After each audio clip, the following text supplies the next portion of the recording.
In this, the 14th episode of Beyond Bitcoin, two Daniels and a Tim discuss Hyperledger, a crypto ledger platform aimed at enabling private currencies and commodity-backed coins. Hyperledger employs a new, or rather unusually old, consensus mechanism, practical Byzantine fault tolerance. I'll let the guys explain. Today on Beyond Bitcoin, we have Dan O'Prey, founder of Visual Ops, a cloud services provider, and also Hyperledger, where you are in charge of business development. Hello. Daniel Feistinger, founder and chief technology officer of Hyperledger and the inventor of the Hyperledger consensus mechanism. Hello. And Tim Swanson, author of The Anatomy of a Money-Like Informational Commodity, among other great reads, and prominent Bitcoin commentator. Hey guys, great to be here. Thanks for the invitation. Let's start off with an overview of Hyperledger. So Dan and Daniel, could you offer an overview of Hyperledger and explain how it differs from current crypto ledger platforms? Okay, so Hyperledger is a decentralized platform, open source platform for creating and recording and transferring digital assets. Any assets which are cryptographically backed, which can be traded on a peer-to-peer basis. So it could be sort of air miles, it could be currencies, it could be shares, it could be anything of value. So it differs from Bitcoin, and that's a lot more flexible. You've got a lot more control over it, so you can actually take it and run your own implementation. You can sort of, rather than being one massive global open ledger that's completely public, you can restrict it by jurisdiction. So you have just nodes which are just in the USA. You can have it sort of semi-in-house or inter-company ledger, which could be used amongst financial institutions that isn't public, and so just generally a lot more flexible. Something that's unique about Hyperledger is its implementation of practical Byzantine fault tolerance. Could you explain what that is and what advantages it offers? So PBFT was an algorithm developed at MIT the first paper was published I think about 15 years ago now. As a solution to dealing with the Byzantine generals problem. So how you come to a consensus where nodes may be either acting slowly or maliciously, but you're just not sure. You don't have a complete kind of overview of the system. You can't no oracle to query to just figure out. And there were a number of solutions before then. But this was really one of the first kind of clearly defined algorithms which had acceptable performance in distributed systems. So what made you guys to decide to make this in the first place? Like, did you wake up one day and you're like, oh man, we need another consensus method? Like, what was your motivation for this? No, well, I mean, it's quite a well-known solution to the consensus problems. Our motivating example originally was private currencies. So creation of currencies which are stable in value, so they're backed by an index of commodities, for example. So they're not volatile like Bitcoin, they're not inflationary like fiat currencies. So actually creating a sort of stable unit of account which is independent of other values. So that was the sort of initial thing. There's been a lot of research around that. We sort of got into it via Bitcoin world.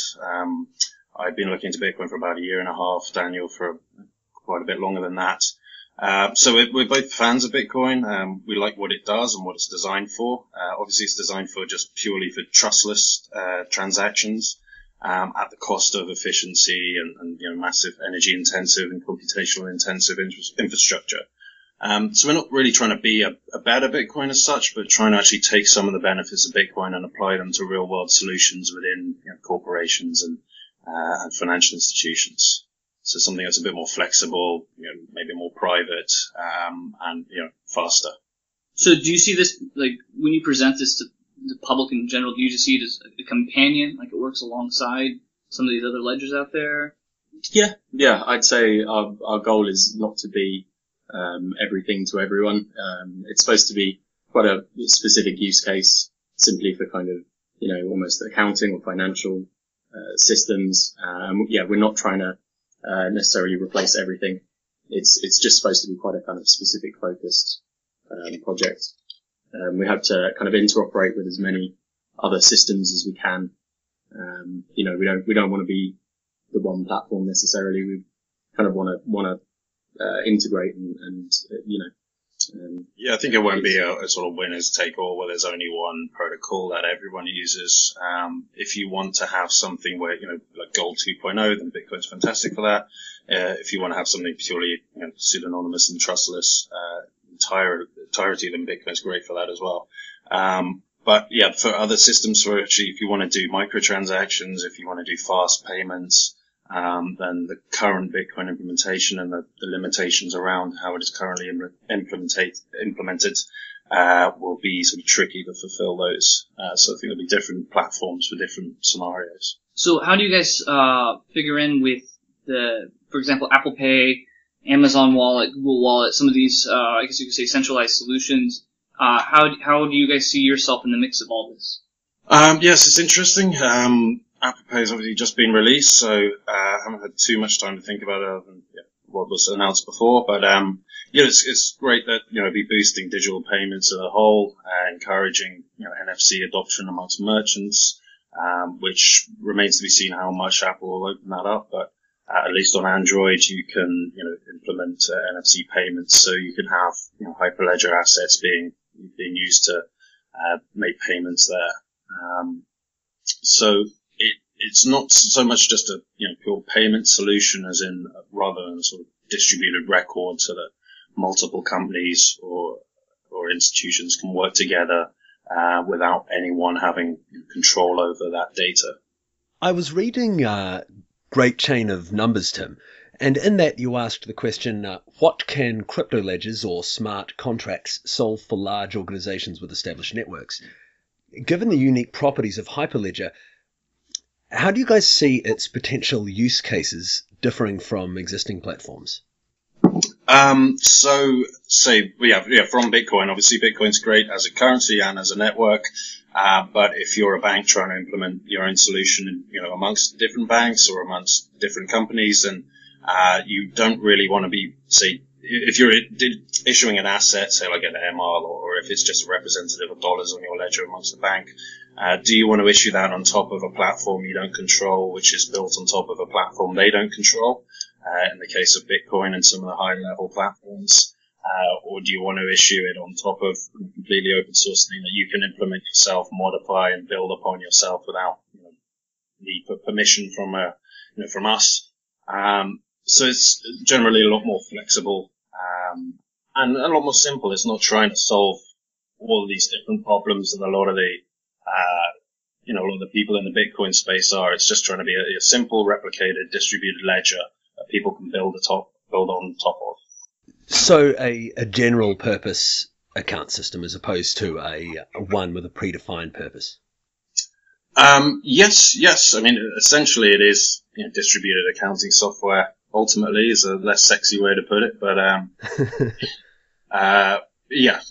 So, but you have no tokens, right? So right now, you figured out something with using this paper from 15 years ago. By the way, if readers are interested, I believe the name of the paper that they pull some of the info from is Practical Byzantine Fault Tolerance by Miguel Castro and Barbara Liska.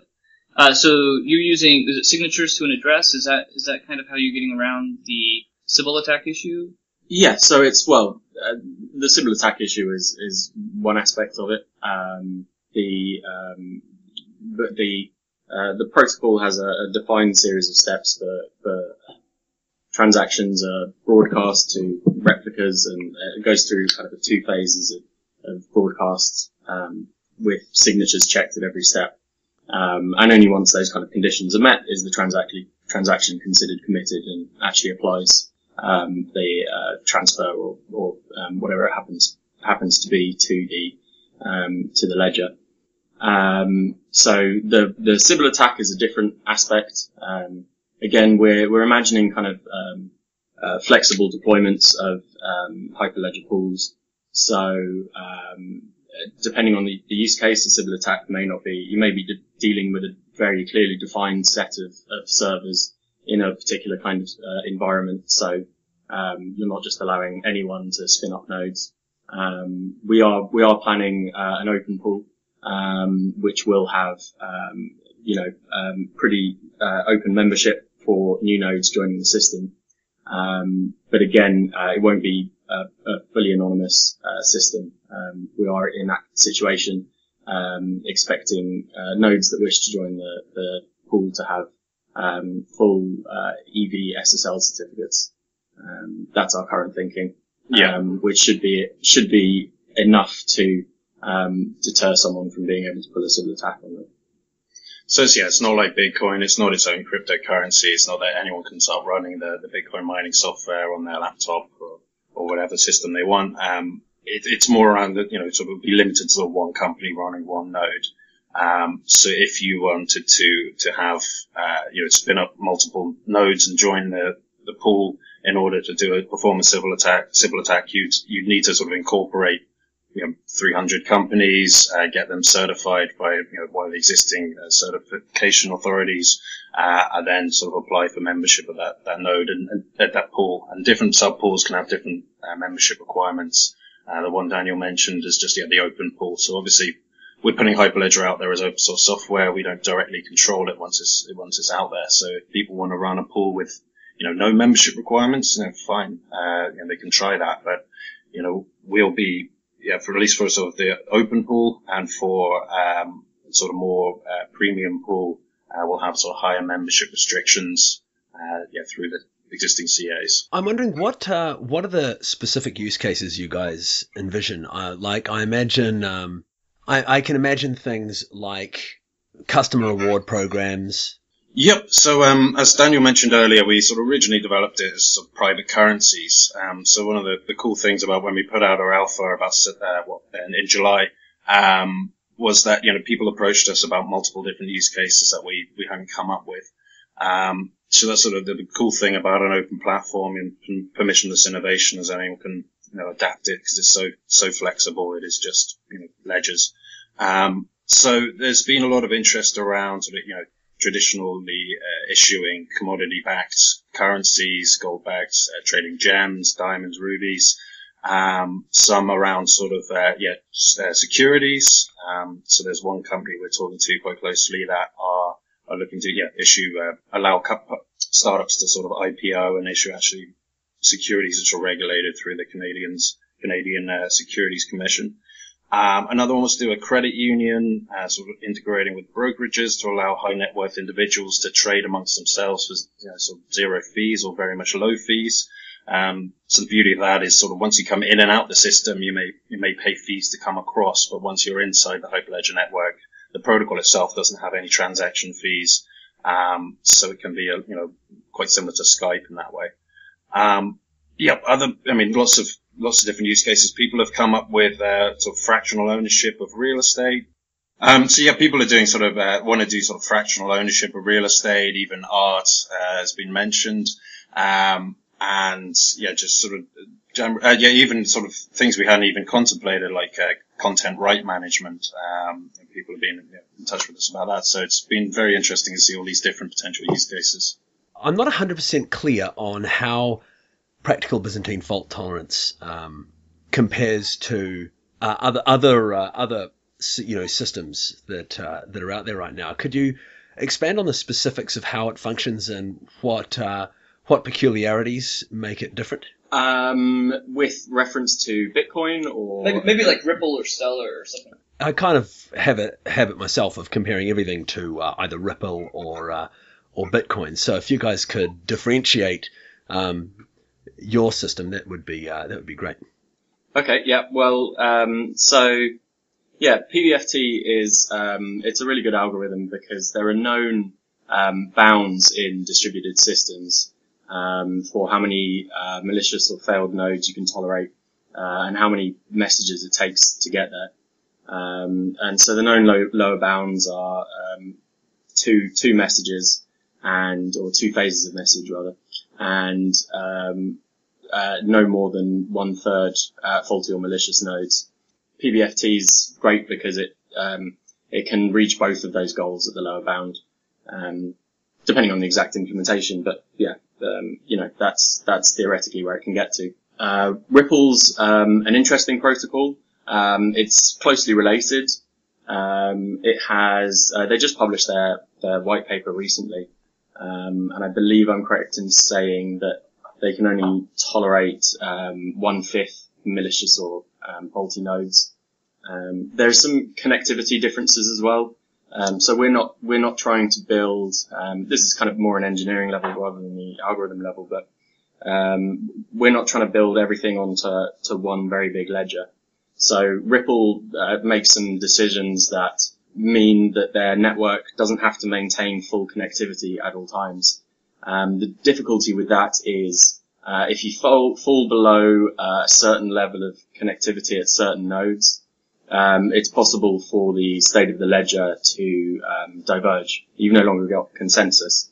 You've kind of got two forks, essentially, which can then kind of no longer reintegrate. So we have a slightly stronger requirement that all nodes in the consensus pool have to be maintaining, well, within reason, full connectivity with all the other nodes in the consensus pool. But with that restriction, you can actually make harder guarantees and ensure that you're getting down to that 1/3 malicious or faulty nodes, which is the theoretical maximum. I was talking with Justice Renvier recently, and he laid out a description of a centralization spectrum with greater security at one end and greater efficiency at the other. I'm wondering, do you guys agree with this kind of view? And if you do, where would you place Hyperledger on the spectrum? Yeah. Broadly, we'd exactly agree with that. With Hyperledger, we see it falling pretty much over a broad range in the middle. As we've been saying, a lot of it's configurable depending on your exact requirements when you deploy a consensus pool. Certain parameters are available to you to tune it towards kind of higher centralization, in which case, certain avenues of attack or malicious behavior are just not feasible, versus being more open. It doesn't get completely down to the kind of completely trustless Bitcoin level, and equally it doesn't really make sense. It's not a centralized protocol. I guess theoretically you could run one node, but wouldn't really buy you anything. So it's kind of a spectrum in the middle. So it slightly depends on the exact deployment strategy you've got. Tim, you've always been a vocal opponent of, or I shouldn't put words in your mouth, but a critic at least of the proof of work consensus systems. How do you find practical Byzantine fault tolerance stacking up? Well, just for the record, I actually think Eustace Renvier's explanation is actually pretty good in terms of, like, if you want to do decentralization, it costs you something. That cost is an efficiency. That cost requires capital expenses, as we see in Bitcoin. On the other hand, if you want to have something that's very efficient, centralized platforms are pretty good. So it's not so much that I dislike proof of work. It's just it's being cobbled to do something it's not particularly efficient at when we have other systems to do. So as far as what I've seen with PBFT, it looks like a particular, I don't want to say solution, but a particular alternative to coming up with consensus that, at least for the past 15 years, has stood the test of time in this particular implementation. I do know that there are some critics, and if the audience is willing to hear, actually, since that's apparently my role in this community is to provide criticism. So I received a message from Dominic Williams. He's working on an alternative project called Pebble. And let me just read you a quick couple comments from him, so that way you guys could. By the way, they've had a back and forth, so that this is an ongoing thing between these two groups. Dominic says PBFT is derived from Paxos and is leader based. This means that a leader elects itself, then tries to bring the others to consensus. If you attack, DDoS, or delay the leader, another elects itself, and you can keep doing that to make it live log. Furthermore, it passes too many messages to be useful with the kinds of large consensus groups that should be used by cryptocurrencies. Nodes would spend all their time transmitting consensus messages rather than transactions. So that's some feedback, and I was wondering if either Dan or Daniel had any comments on that. Yeah, so initially I just sort of say that we're not a cryptocurrency. We're not trying to be, from the little I know about Pebble, from what's been put out there, they are trying to be almost a better Bitcoin. So yeah, so it's not trying to actually just be a cryptocurrency that is resilient in that way. But yeah, it also depends on the use case. So if you want to be a big open cryptocurrency, then yeah, you've got to approach it more like Bitcoin and possibly more like Pebble. But if you're sort of implementing it inside, within a group of companies or doing air miles between multiple airliners, it's not necessarily public. It's not necessarily going to be attacked, or it's within like financial institutions, so you don't have that issue. But yeah, Daniel can comment more on. Yeah, I mean, I'd say there are engineering deals that you can work with there. I mean, if your node architecture, each individual node is capable of rejecting malicious nodes quickly, in a multi-threaded environment, ideally you'd not be able to lock the system with malicious or bad transactions. PBFT itself, as was described back in '99, has actually led to a lot of other refinements and modifications around the core idea. And there are some interesting papers recently describing systems which are slightly better at dealing in particularly hostile or malicious environments. One of those is Aardvark, which is a name of an algorithm which is just a slight kind of refinement and drawing out some of the more details on how you handle kind of denial of service or attacks like that. Then there's another one, RBFT, again, just a slight modification around the same idea. So I don't think it's an intrinsic problem in the algorithm itself. I think there are engineering decisions that you can take to essentially mitigate or eliminate those risks. That sounds pretty reasonable. I wonder, do you guys have any deployments on the horizon? No, so we just launched our alpha recently, so we're planning to be production ready in Q1 next year. So that'll be when the fully working code is out there and ready for people to start playing around the open pool. And then we will be launching our own sort of premium pool around that time or shortly afterwards. And so I suppose your business model is to be the experts on the network. Right, so yeah, Hyperledger itself is open source, and that's a sort of project. So we will have a commercial entity which is entirely separate from that, and it'll have sort of no benefits over anyone else building on top of Hyperledger, other than obviously us having the credibility as founders and the knowledge of the system. So yeah, we'll be sort of the business model is constantly being refined. Obviously, we're a young startup, but the sort of idea is around that. If you want to have a premium pool, and there can be certain integrations with that premium pool with other systems that we'll be announcing later. But then you can launch your assets on that. It's got higher levels of guarantees around it, security audits. We could actually sort of vet the assets that are issued on there to make sure that, say, if you're doing a gold-backed commodity, you could get an independent auditor to audit the fact that you do have the amount of gold that you say you do. Anyone can look up on Hyperledger to see how many assets have been issued by that issuer, and to make sure that those match, so we can sort of make more guarantees around the assets as well.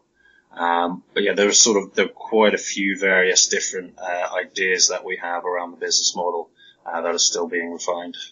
So I actually have a question about that. So one of the advantages of Bitcoin, and I've mentioned this a couple times in other media, are that it reduces overall mediation costs and transaction costs because it does away with these particular audits. So if you're having to integrate an auditing mechanism for either KYC, AML, or just to prove that something actually exists, how does that add to the overhead and make you any more competitive than, say, a centralized solution in New York or London?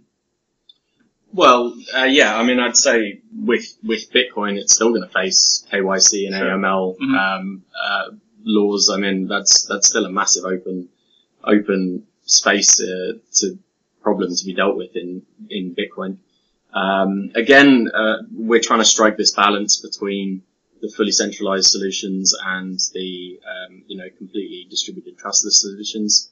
So again, our approach is always going to be kind of leave it up to the people issuing assets as to the amount of third party cross checks and if you are a massive centralized bank, yeah, you can probably get away with just running a centralized solution, and people have a lot of trust in you. But if you sit somewhere in the middle, then you're going to have to trade off, partly with doing the sort of the checks and cross checks that you can, but working with others in a kind of decentralized environment, to ensure that people have as much trust in your ledger, in the assets that you're issuing, to make your business commercially feasible on top of it. Yeah, I mean, anytime you come out of the technology and into the real world to real assets, you have to have some sort of bridge between the two, and there's naturally going to be some form of trust.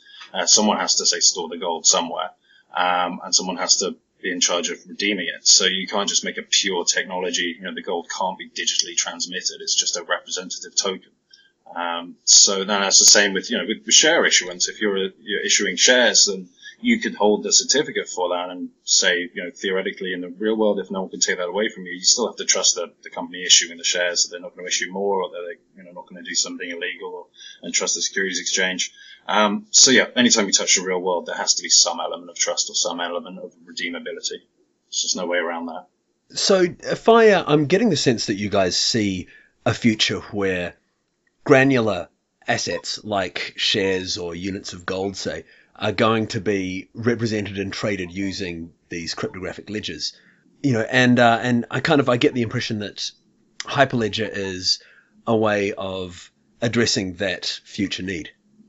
Yes, so sort of currently you've got all these sort of siloed walled gardens and central exchanges, and you've got your brokerage account, your savings account, or for various different assets. So in the future, perhaps you can have exchanges and assets which can be portable across multiple exchanges. So you could buy an asset at one exchange, and then trade it somewhere else. Someone can build on top of it, depending on the rules of the ledger again. So they could be different depending on regulatory requirements, or the requirements of the issuing company. But yeah, so anything sort of move around in this internet of value, for peer-to-peer trading of anything of value.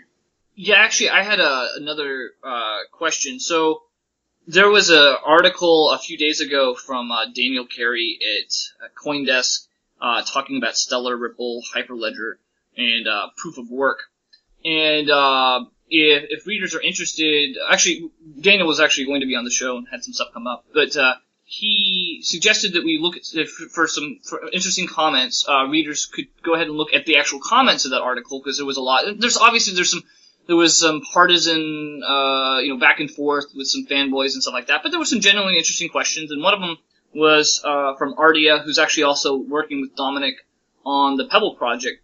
And okay, so let me read one of his. Let me read what Ardia actually wrote.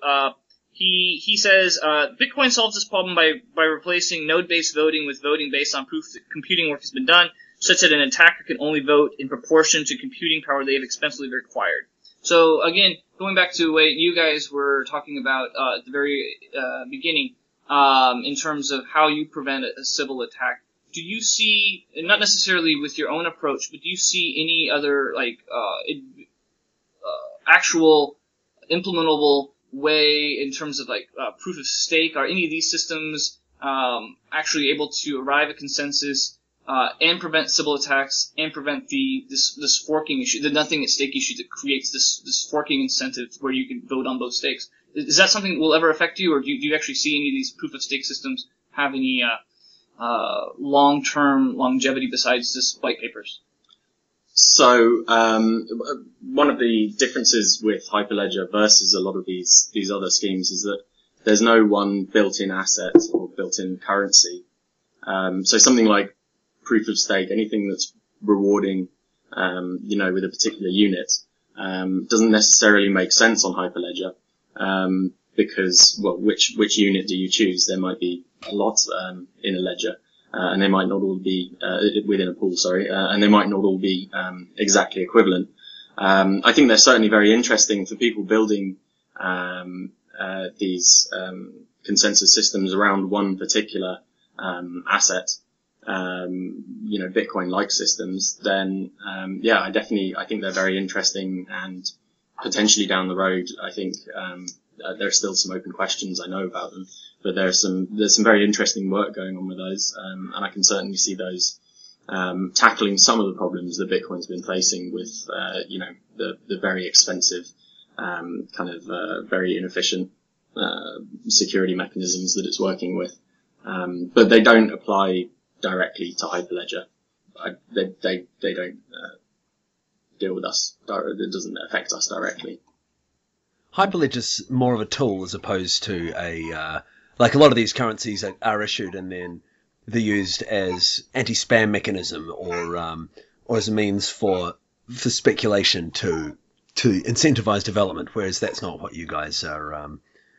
You guys seem to be developing just fine, and you don't require that spam mechanism.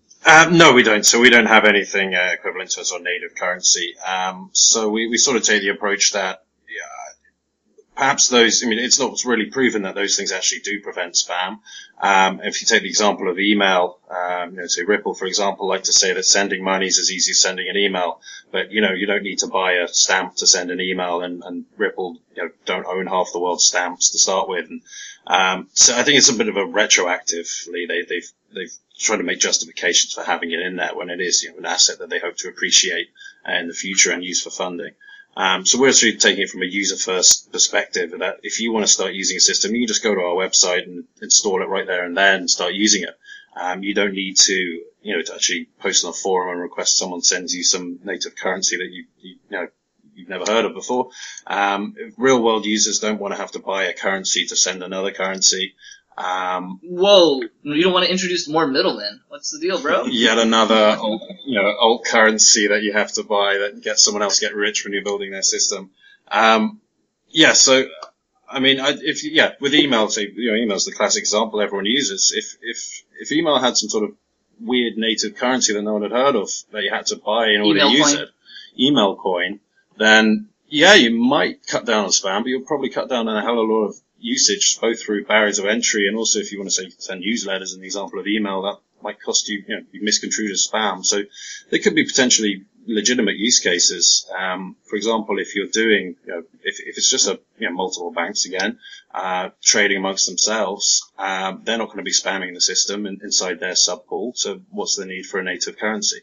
So if they're, doing high frequency stuff, then it's really just a sort of indirect tax on the system for the issuers, and we'd rather go the traditional route and actually build valuable services and products that people will pay directly for without trying to introduce this currency that creates misalignment between the sort of user's goals and the company's goals. That's an attitude that I'm seeing crop up more and more in kind of some new developments that are coming along, and as people stop trying to replicate Bitcoin and start to actually develop the ideas further that were brought up with Bitcoin. I actually did have so just to play the devil's advocate, I'm sure someone in the Bitcoin world like Gavin would say, well, maybe not Gavin, and I don't want to put words in his mouth, but somebody would say, hey, we did have spam on the network. Somebody several times, actually, in the history of Bitcoin, has just flooded the network with basically 1 Satoshis. And that's the reason why we have a spam, basically a speed bump now. I think it's 5460 is the minimum. And that's why you have assets like Counterparty and Mastercoin, which is just above the spam limit. So if that actually happened on a public network like that, again, I know you said that Goldman and Morgan, they're not going to DDoS each other if they're, there's no benefit for them with their own private network like that.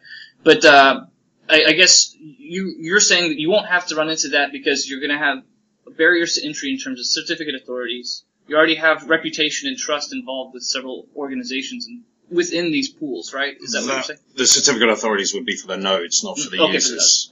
So on a pool-by-pool basis, again, they can have different requirements for creating, on a ledger-by-ledger basis, you have different requirements for creating accounts. So you might require that it's, signed off by a third party. You might allow people to do it anonymously. But, as with spam, Google gets billions of spam emails a day and they handle it, right? So you just build intelligent software solutions to deal with spam through blacklisting, graylisting, and various other techniques. So Google's approach to dealing with spam is far better for the end user than them just charging you to send an email. Boy, you just got downloaded on Reddit. I can just hear it right now. Well, no, so I'm not talking about, Bitcoin specifically, you're actually sending Bitcoin, so that's fine. You're sending the assets. If you're building sort of digital assets on top of that, then that makes it a little more complicated. Or if you're using one of the other systems that have native currencies, then you have to buy those. So I think it makes with Bitcoin it makes more sense because you are actually buying and trading Bitcoin for the most part. So it's fine for Bitcoin to be its own native currency. So just the other thing to jump in there. So one of our goals is to not build this in at the protocol level. That there's nothing kind of intrinsic in the protocol which defines how you're going to charge or deal with spam. But ultimately, by the time people are building higher level payment networks or whatever it happens to be on top, they may define their own rules for engaging in a transaction, which may be charging a fee, or opening an account may involve charging a fee. But again, we leave that entirely up to the ledger owners, because that's a kind of business decision, so they can take that themselves. But the protocol is completely neutral as to the higher level approach that you want to take. I had one more question, if you don't mind. So, do you have like a rough idea of milestones for the rest of the year that you'd like to let the public know about? I mean, as you said, you're not trying to be like an all-you-can-eat ledger that Ethereum's trying to do everything under the sun. You guys are trying to do like real practical like pain points and stuff like that. I just probably lost friends with saying that. But so seriously though, like what kind of milestones or goals do you guys have for the rest of the year? Are you allowed to say? I mean, if you can't say it, that's okay too. I mean, as we said, sort of production ready in Q1 next year.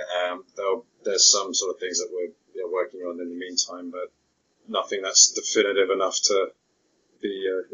I mean, before the production ready release, we'd like to get a couple of white papers out there describing the protocol and articulating some use cases as well, to just show kind of how it can be used in various scenarios. And I mean, again, going along with the production ready code launch, we really hope we'll be able to get that audited as well, so that we'll be able to there'll be a high level of trust in the code that we're launching as production ready. So hopefully Q1 next year. All right, I look forward to seeing how this is used, because it's not one. You've got this neutral, like you said, a neutral platform that really allows anyone to build anything on top of. And you said, Tim, that Ripple's trying to do everything under the sun, whereas no, Ethereum. Ethereum. I'm sorry. Pardon me, Ethereum. I said Ripple.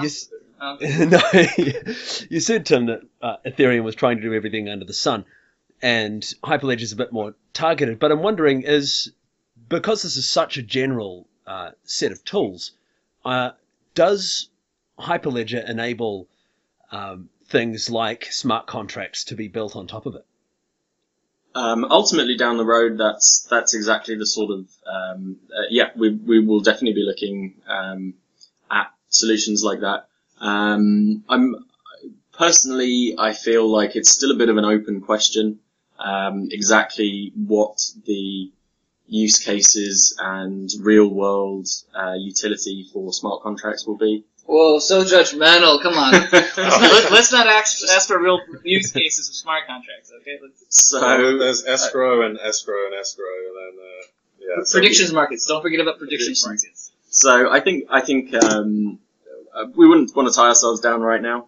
I think it would be interesting to see how that space develops, and kind of try and work out how it can be built into the Hyperledger system in the kind of the most elegant way possible. We want to keep, again, the whole goal is to keep the whole protocol very small, quite minimal, and to not make too many judgments about what people are going to do with it down the line. So if it's going to require that people who want to build alternative node implementations are having to build a whole smart contract platform, that may cut down on users who just want a simple kind of accounting ledgers. So I think whatever we develop down the road will be kind of optional, flexible system that can just kind of be plugged in on top. If we do develop it ourselves or integrate with someone who specializes in that, we sort of take the Unix philosophy of just doing one thing, doing it well. If we do build other services, there'll be sort of separated from that. But I would say likely we'd leave, for now at least, we'd say it's likely that we'll be integrating with someone else's smart contracts rather than developing it all ourselves. Do you have who else is developing smart contracts? I mean, when you say that, do you have anyone in particular in mind? So Ripple Labs have Codius, which is a fairly new project, but it looks quite interesting. So that's actually a sort of platform agnostic one. So that could be one that we look at, or there could be more, that come out now. So, it's quite an open and very active space. Yeah, I've been looking at rule-based systems as well. I think they've got some nice attributes rather than sort of imperative or almost kind of not quite Turing complete imperative languages. I think they might have some nice applications and marry up quite nicely to the approach that we're taking. But again, it's kind of an open question. Yeah, because there's so much going on right now. It's kind of it's really hard to see around the corner what 2015 is going to bring, especially with the massive development of this next generation space and the big smart contract buzzword. I mean, everyone's talking about it, but like you said, it's all escrow and prediction markets. Yeah, and cars too. Yeah, well, I'm sure that will change, but I mean, it needs to be sort of a shift within the community to actually go out and start talking to real businesses. Whoa, you're going back to this practical real businesses. Come on. It's a crazy notion, but crazy. It's how some products, the successful subsection of products are developed. So, I mean, I hope there is more of that. And I mean, obviously it's great to have a community who's talking about a lot and thinking about different ideas, but we need to actually start applying them to the real world. I actually just wanted to tell the audience if they're interested in, I always like sending out papers and stuff like that. There is another paper that readers or listeners called Network Layer Protocols with Byzantine Robustness by Radia Perlman. It came out like 30 years ago. Or maybe 20 years ago. What was that? What was that again? I'll just write it down. I'm going to check it out right now. Sure. Network Layer Protocols with Byzantine Robustness. And listeners might actually be interested in just knowing where the name Byzantine comes from in terms of the generals problem. It was actually, there was a paper 30 years ago, and I've written about this in the past. Marshall Pease and Robert Shostak actually are the ones who came up with the term, and they originally wanted to use Albanian, but they thought that might offend Albanians out there. So they tried to figure out some name that had an interesting twist to the actual name, as well as it wouldn't offend anybody. And there's no Byzantines anymore, unless people from Constantinople or something like that. No offense to, I like Constantinople or Istanbul. I guess I can't even do the right song, right? That great. There might be giants. So I mentioned that, and there's also an annual prize, the Dishkra Prize, I believe that's the way it's pronounced, and it's been going on since 2000. And they basically award a paper or projects based on how to arrive at consensus, or how to arrive in a consensus in a distributed manner, or there's a distributed consensus taking place. And there's different ways to achieve this, and obviously the one that's been highlighted in the last 4 or 5 years has been this proof of work hash-based method.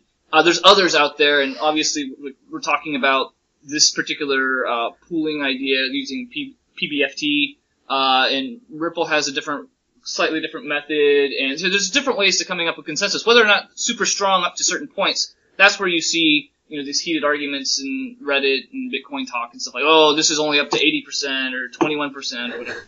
So anyway, if readers are interested, those are some other resources, and they could always email me. I'm relatively accessible. What was your email while we're at it, Tim? Oh wow, here comes the spam. tswanson@gmail.com. Okay, and how can listeners get in touch with you guys, Dan and Daniel? You can go to hyperledger.com or email us at team@hyperledger.com. Hey, well, it's been awesome having you guys here. Anything else you want to add, Tim? I'm not anti-Bitcoin. Oh, actually, I will say I actually just started doing business development with the new Asia-based exchange called Melodic, and if anyone has, we're looking at new assets. How do you provide liquidity to non-scammy, non-pump and dump stuff? So always interested in finding out. I talked to some guys trying to do potato coin, which is like linking up agriculture in Africa. I'm not endorsing these things, by the way. Actually, every day I have to listen to people on Skype try to sell me, snake oil. So, I have a pretty high standard at this point, I think. But I'd love to hear some new ideas if people would like to talk to me about a new, like, commodity coins and so on. Again, I'm not endorsing, and always get a lawyer if you're going to deal with this space. Good advice. Have you heard of any interesting new commodity coins, Tim? The only two I know that are really, are listed on any exchange is, Digital Tangible, their gold products, and that's from Terra Lucis team, and then, Eurocoin, which is, they've linked, 1 metric ton of urea, which is cow manure, I believe, or, there's an excrement. A component of it. It's a component, an excrement of this entity, of this animal, with a I believe it's X11, I think, is the hash function they're using on their ledger. So again, I'm not endorsing them. I'm just saying that these are two that I'm aware of, and people email me stuff. I don't know of anything that's actually out there. Again, I think you might run into some legal issues because of each country has their commodities exchanges and stuff like that. So. But yeah, if I find any more, I'll be sure to let the public know. Manure coin, that's a really interesting concept. I mean, it's definitely the first I've heard. I doubt it will be the last.